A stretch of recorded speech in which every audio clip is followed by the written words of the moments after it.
Anyway, All right. And okay. what time do you usually get up, John? Well, it wasn't so much when I usually get up. It was when I went to bed last night. And I was watching the election.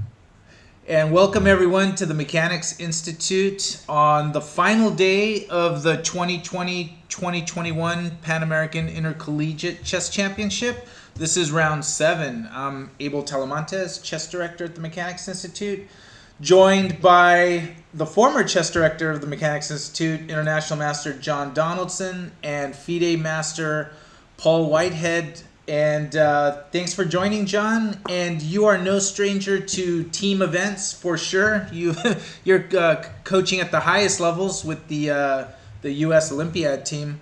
How are you doing today? And what do you think of Mechanics organizing this Pan Am? Well, this was a great event to organize, and it has a long history. It goes back into the 1960s, and it's an event that's gotten stronger and stronger over the years. I mean, there, as you'll see in this current edition, there's just grandmasters, here, there, and everywhere. Teams of grandmasters, not just entire teams of grandmasters, but entire teams of grandmasters rated over 2,600. So it's really quite a spectacular event. And did you ever play in this event yourself, John? I didn't. I went to the University of Washington, traditionally these tournaments are normally on the East Coast or in the South, which is very logical because that's where the majority of colleges are, and that's students that usually don't have time to travel across the country to such events. So I've never played, but one of the great things about this event is that is not an obstacle. And I see that, the University of Washington's fielding a team in this particular event. Yeah, so is Guanajuato. Yeah, we got Guanajuato and Chihuahua and teams from Mexico. They're all over. I was looking, and it's not just the teams, it's the players. I counted over 20 countries that are represented in this event, and they, from Peru to Ukraine, just all over the place. And actually, that's a great point. That it's not just the countries from the schools that are represented, but actually the countries that the players represent that attend these universities. So the reach is actually quite large when you think of it in that. It looks like a mini Olympiad. It's incredibly international.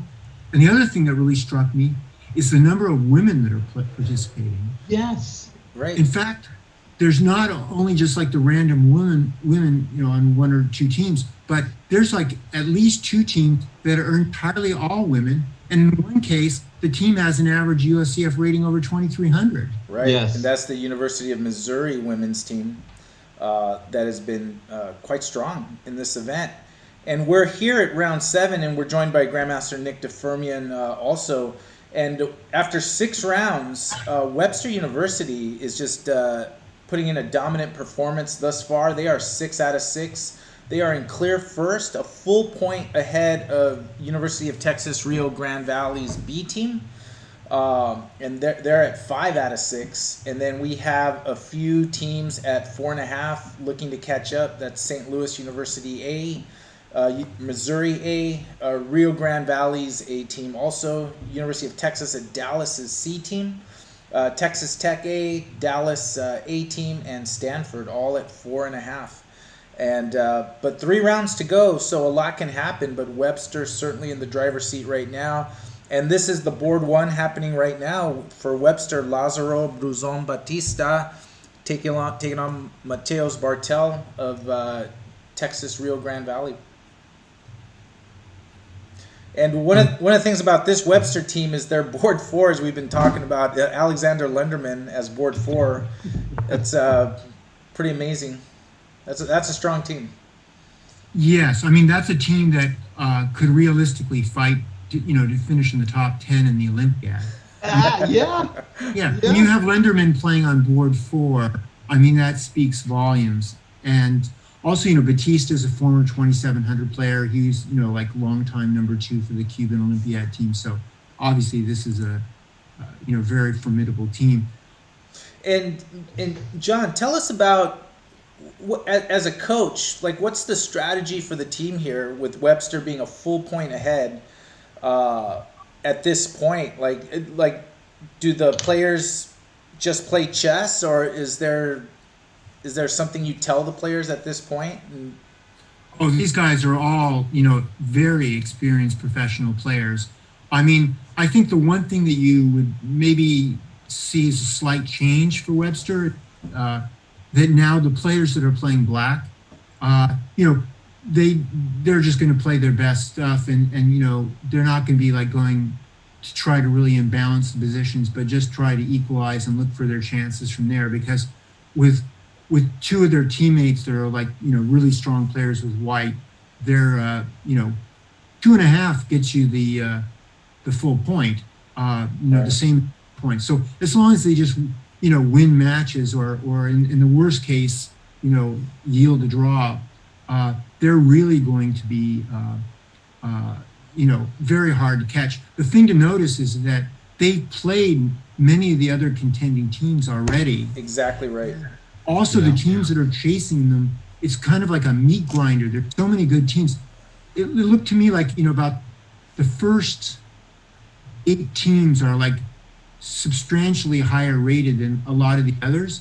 And so right now, the standings are a little bit skewed because some of the really good teams have, dropped a couple of points because they've, been these head-to-head matchups early on. Right. But that's not going to continue to be the case.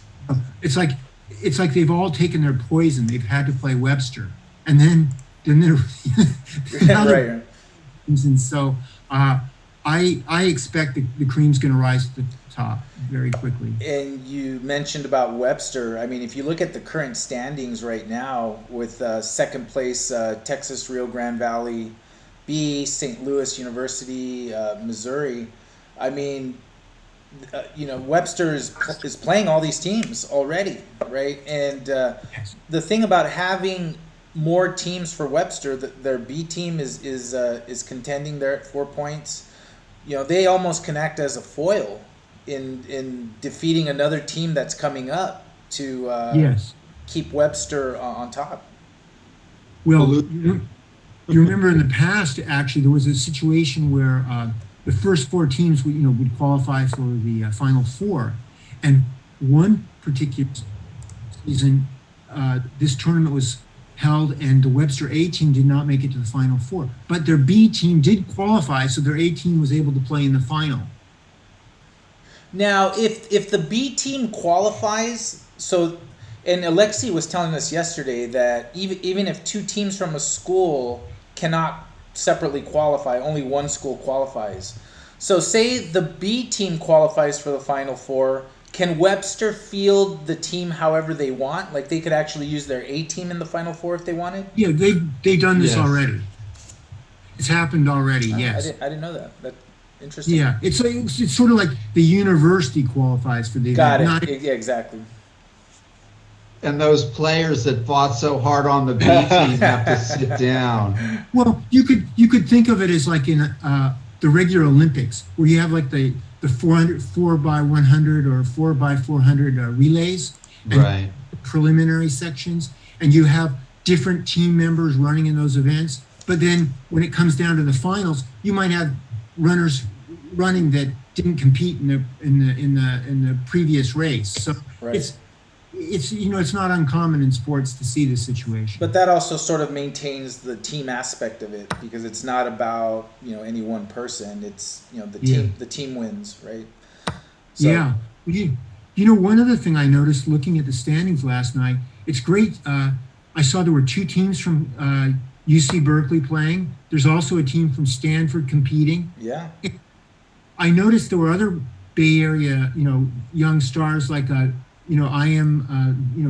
Panchanathan. He's playing Playing for Princeton. Yeah. And a former mechanic stalwart who no doubt will be coming back again. Ezra Chambers, he's Yes. playing for Webster C. Yep, Webster C. And Along with Susan Polgar's one of her sons, Tom. So Cameron Wheeler at UT Dallas. Yeah. So it's really kind of exciting to see all these, because the Bay Area's had a really good tradition of producing young talent. So it's really nice to see them all on display here. And we're looking at this game with Alexander Lenderman, board 4 for Webster A, playing Hovhannes Gabuzian, who Kostya Kavutsky was saying plays very, very fast. And what do you think of this position here so far? Speaking of Cameron Wheeler, he lost quickly to Cameron Wheeler yesterday, I think. Was it Cameron? Actually, that's a good question. Or was it Hosea? No, I think it was Cameron beat him. Cameron. Yeah. And he played so fast, he used hardly any time and lost.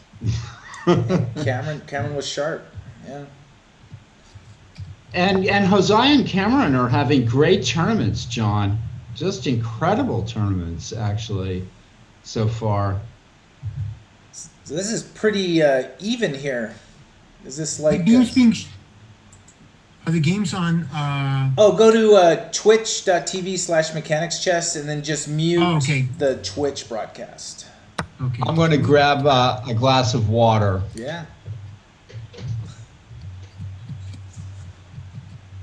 Let me go back to the top board here. So what do you think of this, Nick, with Bartel and Batista?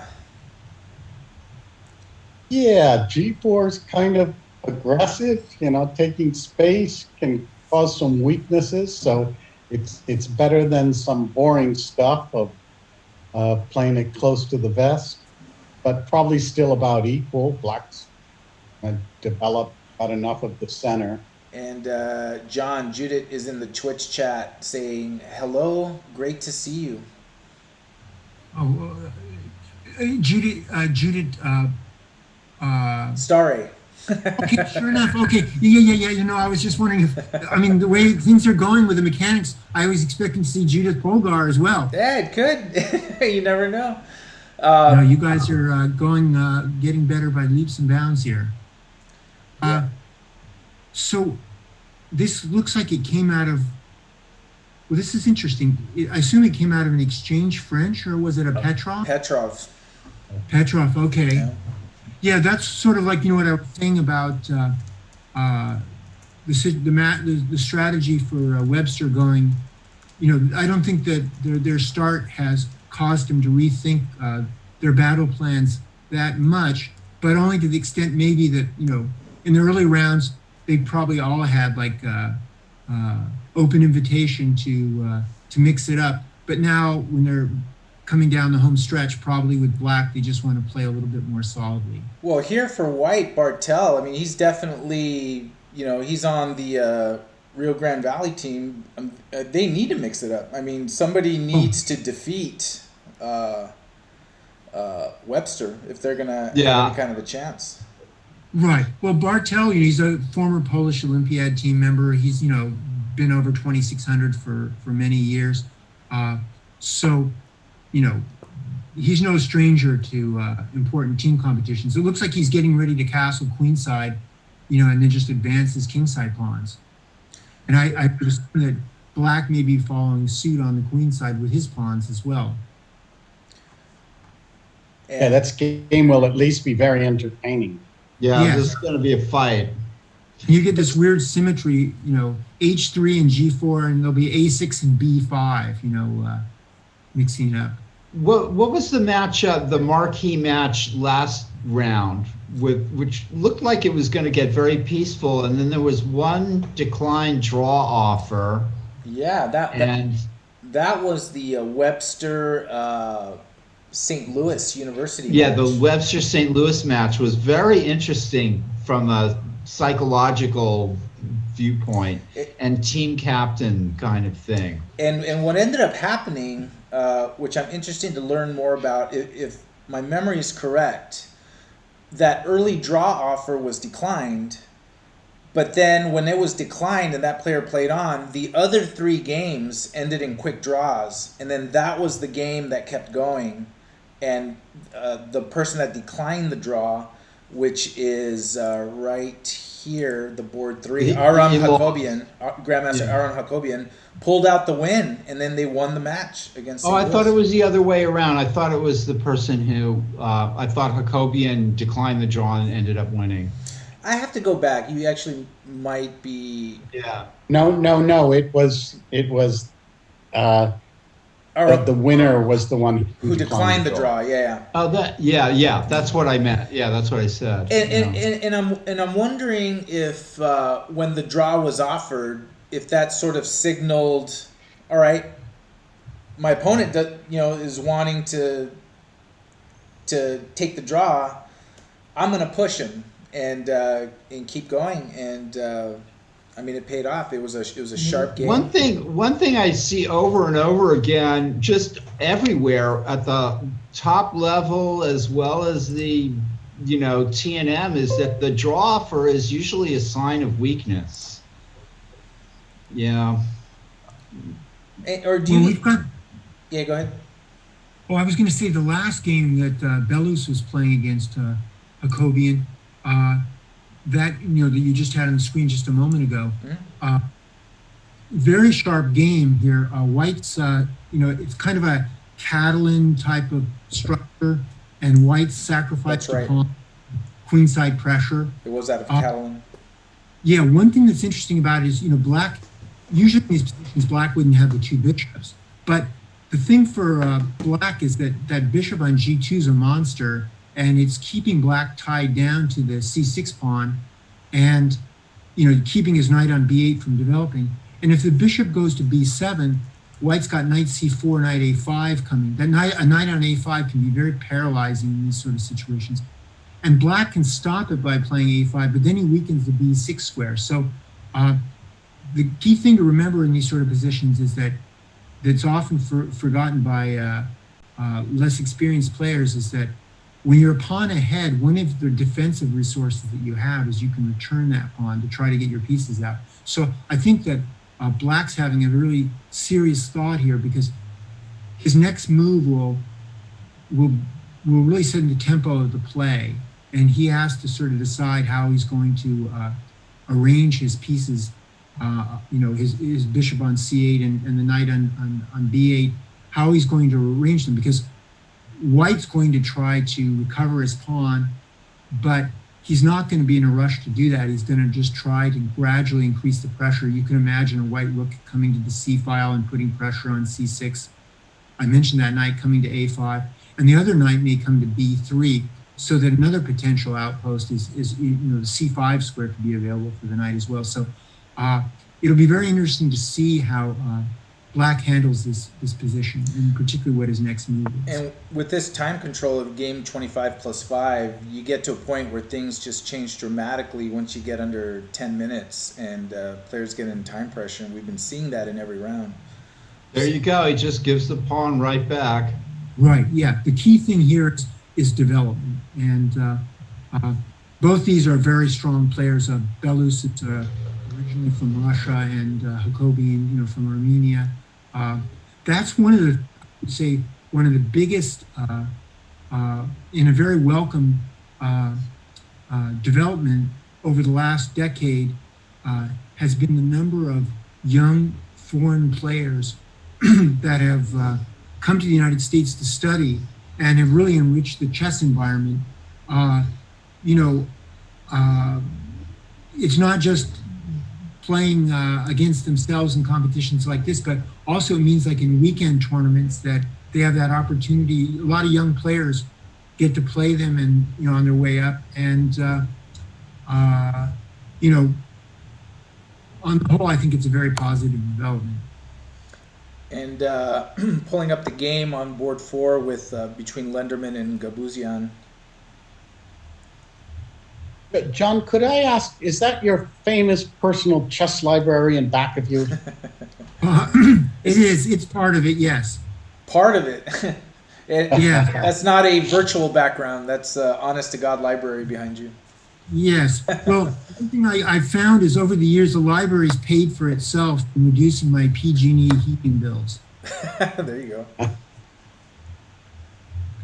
No, I treasure my library, and particularly, in the current situation, it's been extremely helpful because, normally I would depend on a place like the Mechanics Institute, which has a really, really fine library, to help me, you know, find new books and find the information I'm looking for.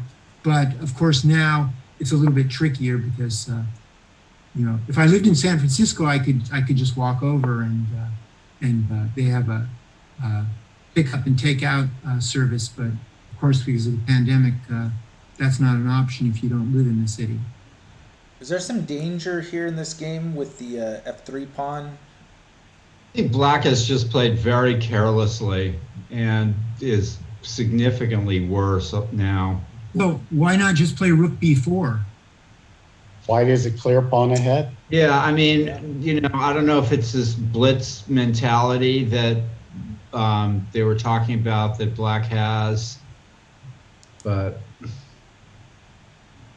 Well, I'll tell you one thing. Alex Lenderman has got to be one of the guys who's played more tournaments during the pandemic than anybody else. Because, He's active. he just plays, I mean, it seems like he's playing in a tournament every night, and every day. right. And he loves it. He seems to really enjoy it. Yes, yes. No, Alex is a real student of the game. I mean, and a very good teacher. And he's the guy who likes his We children. rarely see him in a bad position too. It's amazing. We've been able to watch lots of his games. Now, it's interesting here. He played this move, Rook F4. Obviously, he's got Rook C7 coming up. I wonder if one idea might be if Black plays F5, he could still conceivably go Rook B4 if he wanted to. Although, it's not obliged. I mean, it does trade off the rooks, and White is a pawn ahead, but it's kind of a question of taste. I mean, there's many good ways to handle this position for White, I would say. I mean, he could also just play, Rook C7. I just don't see much hope for Black in this position. It looks like White could just double rooks on the seven. Rook C7, Rook D4, Rook on D to D7. I mean, it just looks. Ugh. Yeah, Black is on the ropes here. Right. Having said that, one thing that's different about team events as opposed to individual ones is people in team events do not resign as early. Right, because they're waiting on the results of other games and. Yeah, and also it's discouraging for your teammates when they, it's you fight on until there's like pretty much no hope. So obviously Black's trying to bail out here by doubling on the 7th, although Rook G4 will be a potential defense. Black needs to be able to play H5 and then Rook down. Of course, Rook B4 is still a possibility here. It might be the simplest. At least that was a good active defensive move. Yeah. Yeah, good point, Nick, because one thing in these sort of situations is if you're losing, if you're material down, passive defense will yield no practical chances whatsoever. You have to at least try for some activity. And, if it doesn't work, it doesn't work. But at least you have to put yourself in a situation where if your opponent makes some mistakes, you'll be able to benefit from it. So we'll keep an eye on this game, but let's take a look at the Cal Berkeley A team with their board one IM elect Josiah Stearman with White. He's having a great tournament. Yeah, now Josiah is another guy. He has played many tournaments at the Mechanics, growing up, and so it's good to see him, getting his chance on the big stage here. He's been playing some events in Charlotte, I think that might be where he got his IM norm. He got his IM norm in Charlotte. Yep. Okay. Yeah, because it seems sort of like the Mechanics, Charlotte, and the Pacific Northwest Chess Center. Those are like the three I know that are holding a lot of And tournament. and the UC Berkeley A team here is playing St. Louis University's B team, and this is I am Stavrula Solakidou. Right. Who? She's one of the strong women players we mentioned earlier. That she plays board one for the Greek Women's Olympiad team. She's rated over 2,400. She's, I want to say she's like in the top 50 rated women in the world, and she's like 20 years old. So Wow. How old is Josiah now? Gosh, Josiah was so young. He was taking college classes when he was like 13 or 14 years old. I want to say maybe he's like about 17 now. I think 17 is right, and actually I think Judith knows, so if she's listening in the chat. But I believe it's 17. I believe it's 17. Yeah. Which is crazy because I feel like he's been at Cal like for a while, and I know he just got there, but it seems like forever. Right. That's one thing that always amazes me is how many of these young players who are really good at chess are also, very strong academically. And Josiah's one. I remember Harmon Velati, the Luke from Idaho, who he was going to UCLA when he's like 15 years old or something like that, and studying, I believe, to be a doctor, but I could be wrong. But yeah, it was okay. So it looks like Paul, this is your cup of tea here. It looks like something straight out of The Art of Attack by Vukovic. There you go. One of those checkmate patterns must be coming up here for white. Yeah, black or white. Yeah, no. Looks like white's on the attack, or And he picked up another pawn to boot. Yeah. And didn't play rook b4, but decided to defend. No, probably this was much simpler and quicker. Yeah, probably just that much easier. I mean, it looks like, he's got three pieces, black king, and there's no defenders. So it looks like this should be finishing. And you've heard, of course, that Hans Niemann is a grandmaster now, right? I remember first joining the club, and he was about 2 feet shorter than he currently is. We knew he was always going to sprout up because his parents are tall, but he was a beloved figure at the club, although we affectionately called him Niemann the Demon. He was Sure. The first year he played, he became an expert. It was phenomenally quick progress. But after that, his progress slowed down, and he's worked hard on his chess, and it's really great to see that that he's what is he, like 18, 19 years old now, and he's a grandmaster. Yeah. And yeah, I have a lot of funny memories of him at the club. Oh yeah. No, a good kid. I remember one thing about Hans is that he was always super competitive. Even when he was like a 10-year-old kid, he'd come in and he'd say, "What's first prize in the tournament?" And it wasn't like he was, in desperate need to pay the rent money for his. Yeah, I want your rating. Competitive. He was just very competitive. I was watching that documentary on Netflix, The Last Dance, on Michael Jordan and the Chicago Bulls. And there was a story where, Michael Jordan would be on an airplane with the team, and he would be playing, blackjack in the front of the plane for like thousands of dollars. And then he'd go to the back of the plane, and then you'd have the group of guys that they're playing blackjack for like dollars. And Michael Jordan would go and he said, "Can I play?" And then they're asking, "Well, why would you want to play with us? We're playing for dollars." And then Michael Jordan says, "Because I want to say that I have your money in my pocket." And it just wants to win. Yep. And also a gambler as well, I think. Oh yes, that's documented too.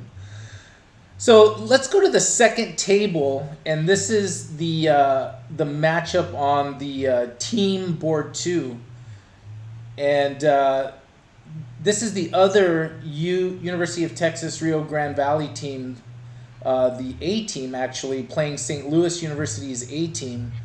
And this is the board one with Darius for St. Louis University as black against Ulvi Bajarani as white. Both these teams trying to move up and keep up challenging Webster. Well, I'm not too familiar with the Grandmaster with the white pieces. He's from Azerbaijan. You saw a couple Armenian Grandmasters playing in this competition, but this fellow's from Azerbaijan. But black is Darius Swears. He is a top 100 player in the world. He's was a Grandmaster at 14. I know him pretty well because he played board one for the U.S. team in the World Team Championship in 2019, and he did exceptionally well there. He had a 27-30 performance. He was beating Ding Liren. The game eventually ended in a draw, but he's a very strong player. He's concentrating on his studies these days and doesn't play quite as much in tournaments. He actually just recently wrote a book on the Roy Lopez for Thinkers Publishing. It's really, really good. Okay, so we have a result in Alex Lenderman. So Lenderman won on board 4 already. So Webster has that full point on board 4. This is the board 3 game between Belus and Jacobian. Jacobian representing Webster and Belus, Texas Rio Grande. So the other 3 players are aware of the result, and with around 10 minutes left, they're going to have to make moves, Rio Grande Valley, if they want to equalize the match. Well, this is that game we saw of that Catalan where white sacrificed the pawn and black returned it to get his pieces out.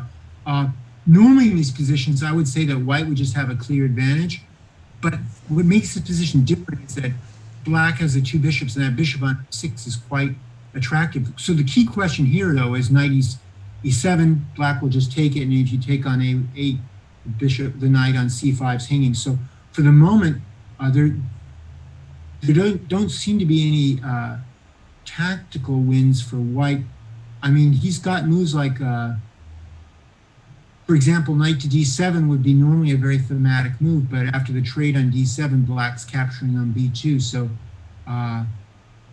it's not clear what the best way. It looks like the b2 pawn's, going to be dropping anyway. So the key for white here is just like, pure piece activity. So, for example, we could go rook ac1, knight takes b2, knight e7 check, bishop takes e7, bishop takes a8, because now the knight on c5 is guarded. I hope I'm not hanging anything here. But I just have a feeling that black's going to have counterplay for it. That passed pawn on b4 looks pretty... That plays the other rook to c1. Yes, so that the knight won't be attacking the rook on b1 when it takes on b2. Right. But if we do, because then rook d1, bishop b2, knight e7 check, we're not having to sacrifice a knight. We just get the whole rook. Right. Yep, and that's what he played. So, look at how well developed he is, and look at how active those 2 knights are. I mean, optically, it looks really good for white. And now if knight b2, he's got knight e7 check.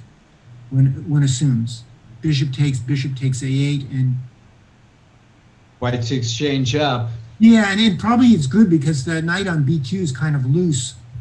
c4 is covered, d3 is covered, and the only way to get the bishop on c8 out is trading on c5, and that's a concession. And looking on the top board here, black's under 3 minutes to 12 minutes, but white looks like they're pressing or wants to press on the king side. What do you guys think? Batista, we've seen a lot of his games, of course, because he's board 1-4, but he hasn't always looked very steady. It seems to me that there's been a couple of openings there have been some openings that just were kind of like, I mean, I don't, it's hard to criticize success, but at some point, you know, it could go south. And this game, White's very aggressively placed here. He is, and yeah, I love its caveman chess, throw everything at him. Yeah, yeah. student body right here. Yeah. And look at the time control. I mean, Right. the time situation. Yes. One thing about these matches that also makes it very tricky is that, you're playing for your team, but you're also playing your individual game. And you have to sort of do a balancing act between those two, particularly this time control. And so I don't know what the rules are for this competition, but usually they'll have it set up so that they're allowed to look at their teammates' games. They can go back and forth. But it's tricky because, at a certain point, you really have to just play your own game. It's just impossible to be factoring in what can be going on the other boards, especially when they get under a minute. You might be thinking, well, that guy's winning, that guy's drawing, all he needs is a draw. Then you look up and one of your guys is lost, and it just, they get down to 30 seconds and somebody hangs a piece or something like that. So the main rule, I think, in these positions is you have to focus on your own game first. Yeah. So go ahead. Right. If you're down, 2-1, you have to win. Or if you're, if there might be a situation that's very clear cut where there's only one game remaining and you're that, and you have to win or you have to draw. But generally speaking, it's not like that. In those cases, you just sort of have to default and play. So the players on the team are allowed to have the tabs of the other team's games up. They're just not allowed to have any discussion regarding the games. Right. So they can see the games. They know results. But unlike a traditional Pan Am, there can't be the captain cannot communicate with a player to discuss draws or taking a draw and things like that. Well, now this is very interesting. I like this last move by White. It looks much better than cashing in with knight 7 check. This looks much stronger. In fact, I think. Well, the question now is why not just take on f6 and play rook c2? Well, maybe rook a2 so that you keep. Rook, yeah, you're right. So you keep yes, exactly, Nick. So you keep the extra protection on c6. Although there was knight e7 check, but yeah. This I don't. Black is close to collapse here. Yes. This is a beautifully played game by White. I mean, he really, these positional pawn sacrifices in Catalans are becoming increasingly popular. Yeah.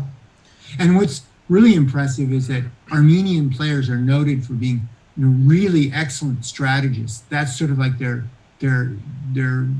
modus operandi. They just really have, from Petrosian, that tradition.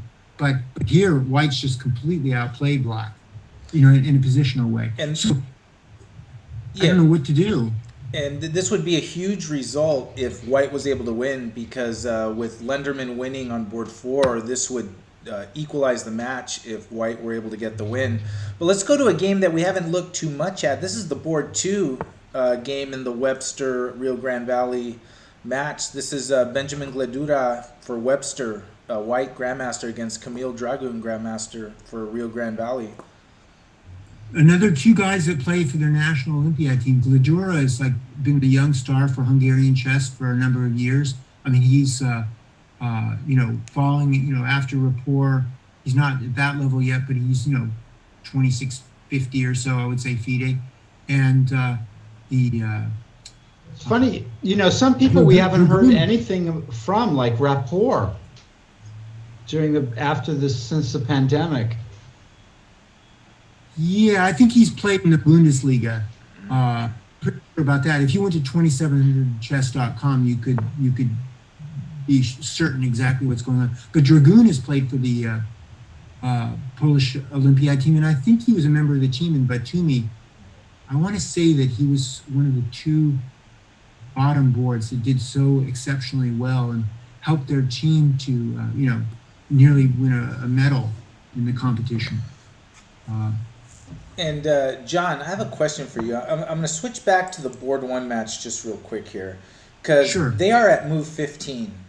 Is there any chance that these two players are looking to see what happens on boards 2 and 3 before committing to a course of action? Because it looks like this game is moving a lot slower than the other games. Oh, it's possible, it's not like Bug House, for example, where if you have a winning position, you might just, wait. Or if you're should say the other way around. If you're losing, you might just not make a move. But here, Batista is a tremendously strong blitz player and rapid player. At least that was always his rep in the past. And he's just a strong overall player. He's over 2,700 for many years. But here, his position is. He's been forced back to the back three ranks. And it's interesting that White decided to castle short rather than long. Maybe he wanted to, have a little bit more control over the position. But still, he's going to play Rook AE1, and you can imagine he's going to prepare. He's going to bring that knight on C3 over to the king side now. So all of White's pieces will be on the king side, and Black doesn't really having any meaningful trades. I guess Black's going to have to play F6 at some point to kick the knight out. I don't know. I would be very nervous about playing this position for Black, not just because of the position on the board, but also the situation in the clock. Going back to this other game with Belus and Jacobian, Belus is up A piece. Should be. Yeah. Yeah, but again, that game's finished. It's just a team competition. There's sort of that tradition in team competitions. You don't resign early. A position which would be kind of rude to continue to play on in right. one chess, it's considered quite normal that in team competition you would keep battling to the bitter end. So if we assume that game is going to be won, that would mean that the match would theoretically be 1-1. So this game is ever important, as well as the board one game with Bruzan Batista. Dragoon just offered a draw in this position right now. And Dragoon is playing for Webster, correct? No, Dragoon is playing for Rio Grande Valley. Oh, okay. I'm sorry. Susan Polgar, Hungary, Gladura, she's it should. a great young Hungarian player to be playing for another American university. He's a great. All right, I stand corrected. So this decision by Dragoon, the key question is what, probably, he looks at the position and he sees the fix that Batiste is in. I think Gladura has to play on, and he did. He played Queen C2. He can't commit. Maybe he's, he doesn't see any way to win or anything like that, but he's better. And even if he wasn't better, he would simply, because of the other board, he would have to play on. You can't leave yourself in a situation where, you're guaranteeing you're going to be in difficult straits. You've got to have something positive, potentially positive at least going on. And Judith's in the Twitch chat giving a lot of love to Hungarian Pride with Gladura. Well, does White have some outside winning chances here? Well, he's certainly for choice. The question is, for one thing, White can improve his king position. So if there's any endgame, his king will be closer to the middle. He's got E4 and E4 as break. Right. So this endgame was pretty much forced. So the question is, what are the breaks for White here? White has space. And White could try to prepare to play E4, but now Black, see if Black takes on F4, is there a way to, for White's king to come into the position here? It's obviously better for White, but the question is... the chances of... I wouldn't have given up that bishop. Yeah, that's a strange choice by Black. I agree. He's just really focusing on the draw, but Well, I guess maybe so has he captured on F4 here? Yeah, white took back with the king. Right, yes. He needs to do that because he needs to have okay, there somehow I have a little lag. So king takes, so he's got an E4 break, and he's got the possibility to play G4, 5 later on, but I still don't see, there's no entry squares on the queen side. And just going to flip over to board 1 because Batista is at about 40 seconds left in the game here. F6 was played, and now Wow. and yeah, leaving it on E5. All right, this is breaking open. Well, one plan, white can play E4 and take on D5. But if he does that and plays bishop E4, then there'll be bishop takes B3. You can refresh your page, John, maybe to see if you can catch up. Okay. Try it. I will. So black returns the piece and is a pawn up. Can white find the way through, or was this? Yeah, so now it's a pawn sacrifice. White's completely developed. Something like knight D4 maybe has, or knight F4. Knight F4 is better. Just get. And that's what he played. Yeah, keep black's bishop from coming to E6. D4, nice defense. Batista's a tough out. Oh yes, very much so. Lots of drama in this game because board 4 for Webster has won. It looks like board 3 for Rio Grande Valley will win. So this is a pivotal game, as is the board 2 matchup. Although the board 2 matchup with the bishop and pawns, that looks like it could drag a while. This one definitely the more fluid game. So yeah, this team from Rio Grande, I think they're like in Brownsville. They're like right on the border. Right. Texas and. So bishop D2, bishop D7, and is that the idea here? I mean, just complete development and. Yeah. How does white get the breakthrough? And board 2 did draw. That game was drawn. So it looks like if board 3 ends up how it looks with Rio Grande Valley winning, this game on board 1 looks like it'll decide the match.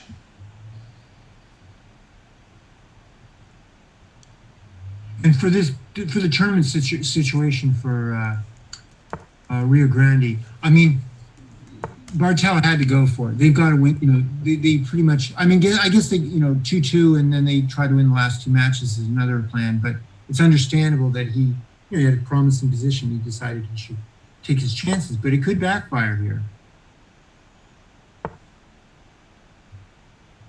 Maybe C5 now. Yes, very good. Get that diagonal.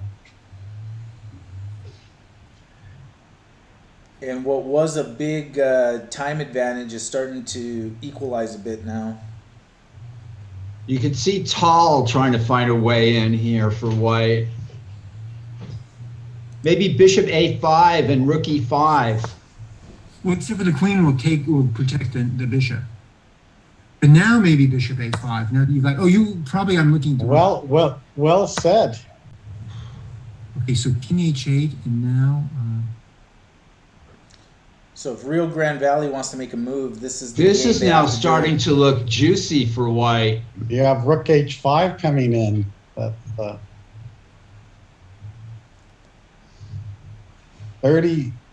35 seconds. Knight G8. Can that hold? You can impose on H6. Knight G8, great defensive move. And if rook E1, queen E1. He played it.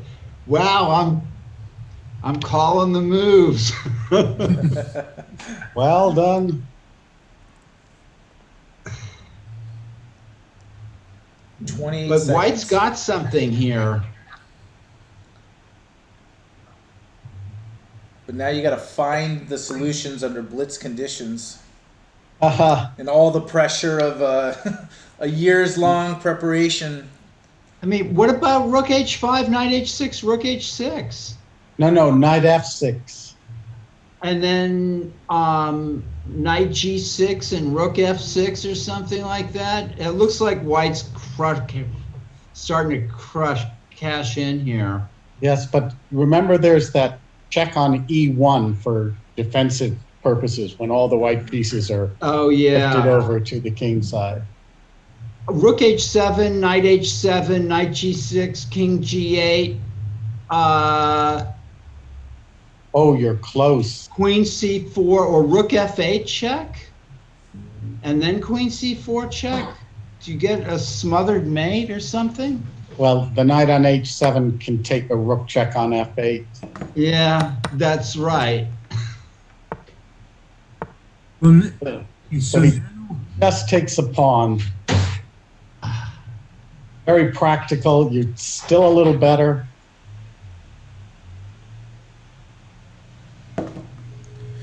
And I wonder if there was something there that was just so oh, look at that. amazing in position. Well, maybe just knight h5 now. Yes? Aren't you?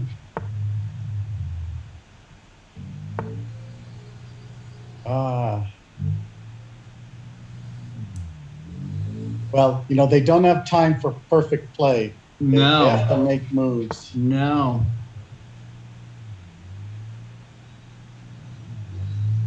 What about king h2 with the idea, or king h1? Yeah, White's trying to play rook e2 here. Uh-oh, Black might be in some serious trouble.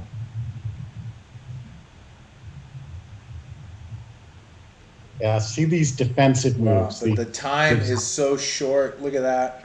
Yeah. Oh, this is as dramatic as it gets, huh? Like almost all the pieces are in the back rank there for Black. But White has not been able to land the knockout move. 10 seconds. And things seem to have changed on the board the board 3 game, but I don't want to leave this this matchup here. I think this is, yeah, well, Oh, nice. Okay, but still a little edge for White. Still looseness. Queen c7, bishop e4's coming. Very good practical play by Bartel. playing for two results.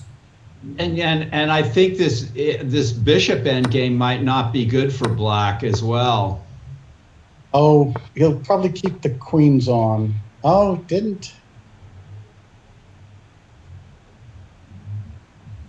And let me just flip over to the other game on board 3 here, because White was up a piece, but no longer. Whoa! Wow. How could he not be up? Black must have gotten some serious counterplay. Right. Oh my gosh. And he's threatening rook c5 to tie you down to that Yeah, this pawn. looks excellent drawing chances for Black. Yeah. So we'll keep an eye on that game. Going back to this one here. Although White's king is coming in. Okay, so here. Oh, nice. Bishop f5, wanting to get in bishop c8. So, wow. Does he have to go to a king ending? And that's dangerous. Looks winning. You've got a tempo with h4 or h5, so, Yeah. oh. And now h4, and he's winning, isn't he? Yeah, this has got to be a win here. And Bartel trying to figure it out with seconds left on the clock. I mean, if All you have Well, to do, not H4, then what? yeah, H4 is just, that's it. Oh, A4. That makes more sense maybe because, and now King E6. King B7 and King BC8. Yeah, he's just going to win them. Yeah. Yeah, black's too slow, I would think. Oh, he must be way too slow here. F1 there. B5. C7. They might, no, white with queens with check. Okay, so Oh yeah, King nice, takes very C6. nice. Yeah. King takes C6, F5, King B7, F4, C6, F3, C7. Or this may be even faster. He Yeah, has- B5, easy. Right, now Nice he's move, nice going to move. queen ahead. And he gets it done, Bartel. Nice game by Yeah, Bartel. Fantastic. So the match is Nice even. game. The match is even. It is down Right. to this game right here. This game will decide the match between Rio Grande Valley and Webster Team A.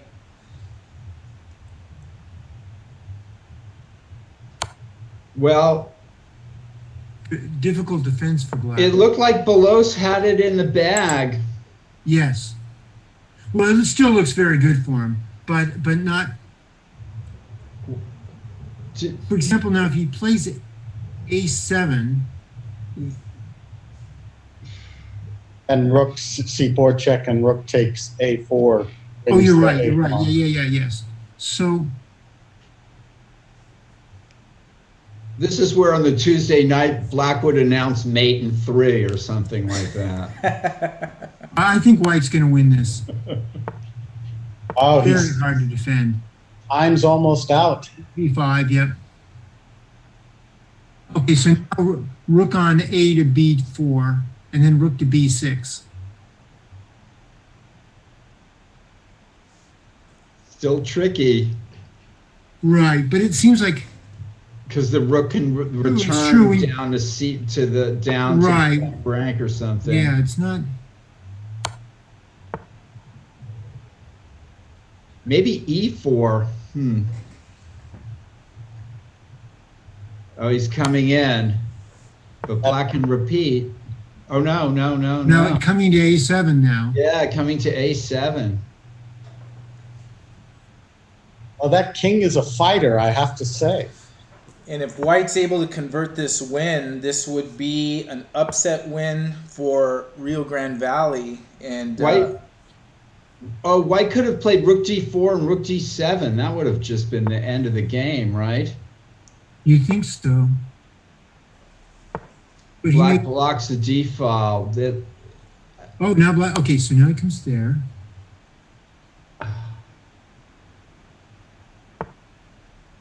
Oh, here again.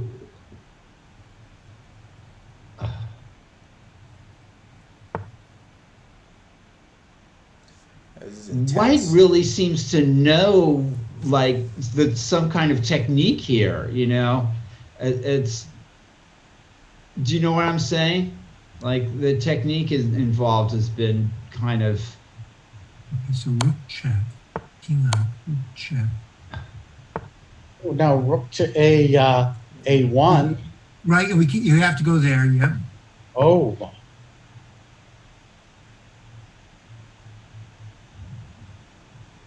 Dramatic ending here.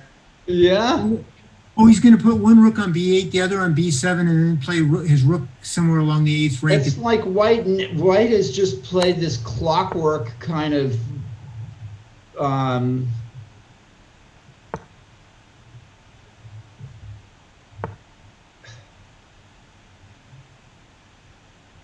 Yep. tricky move. Seconds left on the clock. And also the king side's falling.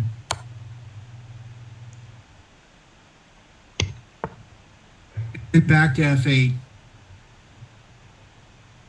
That should do it. Oh, this way. Okay, this way also works. Yeah, that's. Oh, he's got that move. But now this move. Yes. Now take on F7. oh, we can just make a queen. Well, yeah. First this. Right. Yep, and that's it.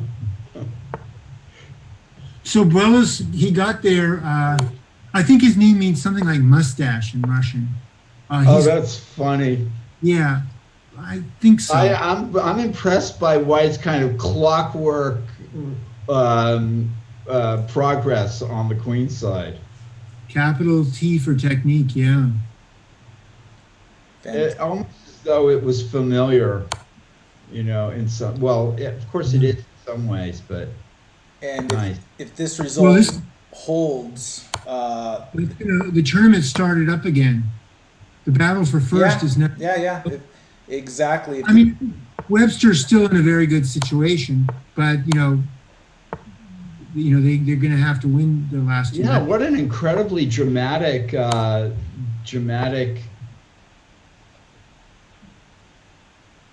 It's a huge win for Rio Grande. That really, they'll have chances now. And there it is. Yep.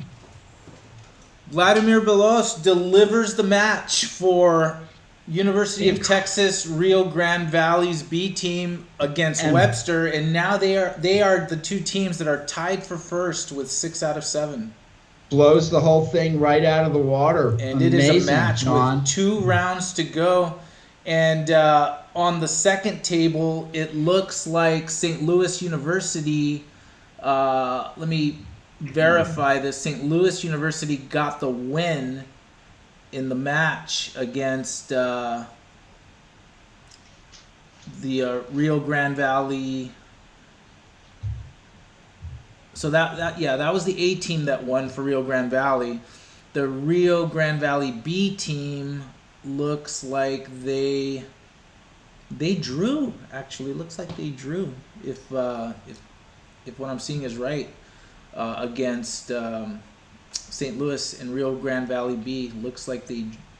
Oh no! St. Louis University took the match 2.5, 1.5. So St. Louis A gets the win on board 2.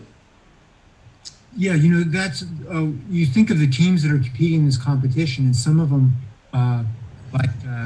UTD and Rio Grande, formerly University of Brownsville, and Texas Tech, and of course Webster. They've all been around. I don't see the University of Baltimore or Maryland. Are they competing in this event?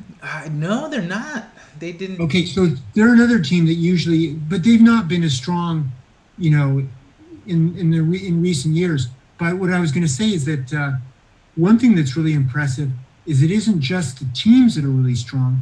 It's the captains, the coaches for these teams are also really, really good. So for SLU, that is for Seattle or for St. Louis University, it's Alejandro Ramirez. Yes. And he's programmed Right. scratch just a couple of years ago, and now they're like one of the best. And Texas Tech, you've got Alex Onashuk, and of course at Webster, you've got Susan Polgar, who's she's kind of like the John Wooden of college chess. And you've got all these very, very strong, distinguished, grandmasters, and that are they're coaching these teams, and it's like serious business. And I have to give a major shout out to the University of California at Berkeley A team, who defeated St. Louis University's B team 2.5 to 1.5. So go Bears! Wow. Go Bears for that. And that was Joshua Sheng lost on the board 1 for Cal, but Stearman drew his game. But then 3 and 4, Roland Feng for Berkeley and Ladia Jurasic on board 4 delivered the match. So fantastic job. Terrific. Yeah, Ladia, he's another. Cow. Yeah. Played often at the mechanics and with great success. He's, I think, clearly the strongest player to come out of Marin County. That's interesting. It's not the traditional breeding ground for top level players. So more power to him. And Roland Feng, he's from several time, I think maybe 2 or 3 time Washington State champion. So I like these guys from Cal. They've got their chances, and Cal has done very well in this tournament in the past. And they've done great in this round. Also, the B team for Cal, they were playing Princeton's A team. So Andrew Tang defeated Ryan Tagazadi, but Timu Virtanen on board 2 defeated Vignesh Panchanatham. And Ashrita Iswaran won her game on board 3, and Michael Wang Drew. So the UC Berkeley B team defeated Princeton A team also in this round. So, right. Also, that sounds like a very good team. They're carrying on the tradition. Berkeley won the event twice. They won it in the late 1960s with a team with Frank Thornley, a guy who has a lot of ties to the mechanics. Michael Morris played on that team, and Steve Spencer, and I think Sam Sloan might have even played on that team. And UC Berkeley has 5 teams in this tournament. Okay. But the more recent team that won, they won with Vince McCambridge, former mechanics trustee, international master, and with John Frankel and Russell Wade. They won like in the early 80s, I want to say, maybe like 80 or 81. I could be wrong about the year. But so there's some history, and they're definitely overperforming. It's just that the teams are so much stronger now. I mean, it's just like Yeah, these Texas and Webster and St. Louis teams are just monsters. Tough, especially if you don't come from a scholarship school, because right. Yeah. So, well, John, thanks for hanging out with us for coverage in this round. It was an exciting round, and now the tournament is back on because we're going to have 2 teams at the top with 6 points, but we're going to have several teams within distance with 2 rounds to go. So, yeah, John, you were there for a really exciting moment here. Mm-hmm. Well, these were, I'm curious. I want to look at the game that Bellows played, later on and see how did he actually give back the piece because he knew he was going to win this end game. That would be like really high score. Let's see here. That would be a calculation on another level. So let's go here, right? I think we saw all of this. Yeah, it just seemed like he was a piece up and it was going to be all over. And here it is, right? So he's up. He's got the extra bishop. But maybe somehow you would think that White could just bring his king up and then move his bishop back. Was it here? Oh, he went there. Okay, sure enough, d8 check. It's the piece. Oh. Why not just bishop f? Oh, but bishop f3, there was rook d6 check. Yes. Rook d4. And then rook c3. Right, no, you're right, Paul. Yeah. No, then rook c3. Oh gosh. So, maybe this wasn't so easy. Maybe it wasn't such an easy all along, right? To get back. And John, Judith's pointing out your knowledge of all of this stuff is just incredibly deep. The history of the teams. Yeah, it's amazing. So, what a round. And John, if you are not busy, feel free to come hang with us at noon as we start the. Okay, I'll try to do that. And this is so much fun having you on. Is that Nick? Is there any possibility that you're a publicly traded company? I saw that you're 15 the top 10 selling chess books on Amazon right now. Wow, the company. Well, I have to say, I'm glad for that Queen's Gambit movie. Somehow people started buying the book a bit more. So John sent me that yesterday, and I'm like, okay, I was scrolling down the list. So you're higher than Walter Tevis, who wrote the Queen's Gambit, and you're higher than John Donaldson's Fisher book that just came out. It's only temporary. Oh, well, Nick, that's terrific. Hey, but enjoy it while it's there. Yeah. So... All right, guys. So we will be back around 11:50, 55, and we'll see what's going on with round 8. And John, if you're free, please come and join us. And is it the same link? Same link, the exact same link. Okay.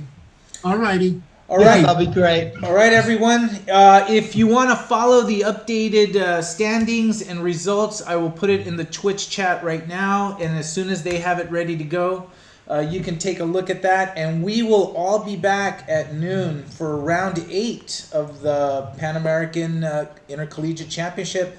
Thanks for watching, and we will see you in a few. Bye, guys. Bye, everyone. Bye-bye. Bye.